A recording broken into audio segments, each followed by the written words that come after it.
আপনারা যে প্রিভিউতে ফটোগুলো দেখতে পেলেন, এই ফটোগুলোকে আমি জাস্ট ওয়ান ক্লিকে আমি এডিট করেছি। যদি আপনারা ওয়ান ক্লিকে এরকম ধরনের ফটোগুলো আপনারা এডিট করতে চান, তাহলে আজকের এই ভিডিওটা আপনাদেরকে লাস্ট পর্যন্ত দেখতে হবে।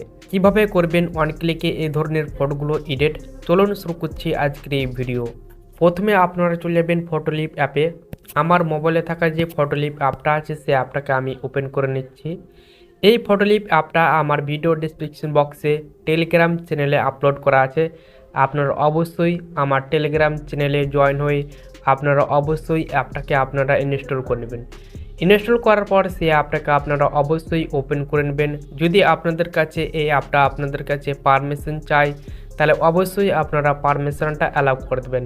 তারপর এরকমই ইন্টারফেস দেখতে পাবেন। তারপরে আপনারা এডিট ফটোতে ক্লিক করে দেবেন। এখানে আমি এডিট ফটোতে ক্লিক করলাম। এডিট ফটোতে ক্লিক করার পর ওয়াল ফটোতে ক্লিক করে দেবো। ওয়াল ফটোতে ক্লিক করার পর এরকমভাবে অনেকগুলো ফাইল ওপেন হয়ে চলে আসবে। আপনার যে ফাইলে ফটো থাকবে আপনারা সেই ফাইলটাকে সিলেক্ট করে নেবেন। তো এখান থেকে আমি একটি ফাইলকে সিলেক্ট করে নিচ্ছি। এই ফাইলে যতগুলো ফটো আছে এখানে শো হবে। তো এখান থেকে আমি একটি ফটোকে আমি সিলেক্ট করে নিচ্ছি।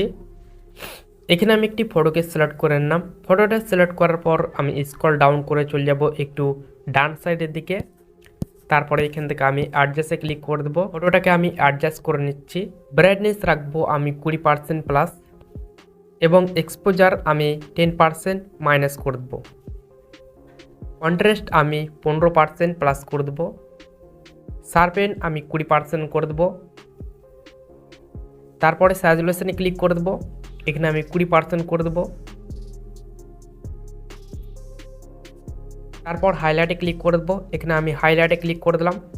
এখান থেকে আমি 20% হাইলাইট প্লাস করে দেবো। তারপর রাইট থ্রোতে ক্লিক করে দেবো।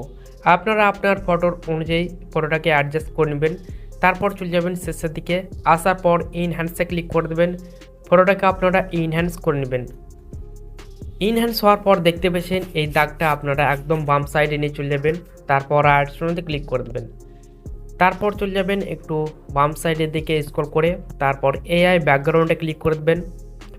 এআই ব্যাকগ্রাউন্ডে ক্লিক করার পর এখানে অনেক ধরনের ব্যাকগ্রাউন্ড পেয়ে যাবেন। তো আপনারা কাস্টমে ক্লিক করে দেবেন। তারপরে আবার কাস্টমে ক্লিক করে দেবেন। তারপরে এখান থেকে আপনাদেরকে টেক্সট লিখতে হবে। তো এখান থেকে আমি টেক্সট লিখে দিচ্ছি। এখানে আপনারা টেক্সট লিখবেন সানসেট ন্যাচারাল ব্লার ব্যাকগ্রাউন্ড, এটা লিখে সার্চ করে দেবেন বা নেক্সট বাটনে ক্লিক করে দেবেন। তারপর কাস্টম অনেক ক্লিক করে দেবেন। কাস্টম অনেক ক্লিক করার পর ব্যাকগ্রাউন্ডটা একদম অসাধারণ চলে এসছে। আবার কাস্টমে ক্লিক করে দেবেন। যদি আপনাদের ব্যাকগ্রাউন্ডটা পছন্দ না হয়, আবার এরকমভাবে স্ক্যান হতে শুরু হয়ে যাবে। এখানে দেখতে পেলেন আবার কিন্তু আরেকটি নতুন ব্যাকগ্রাউন্ড প্রোভাইড করেছে। এইখানে যদি আপনাদের আবার পছন্দ না হয়, তাহলে আবার কাস্টম অনেক ক্লিক করে দেবেন। আবার কিন্তু ব্যাকগ্রাউন্ড আরেকটি নতুন অ্যাড করা হয়েছে। আবার কাস্টমে ক্লিক করে দেবেন যদি আপনাদের পছন্দ না হয়।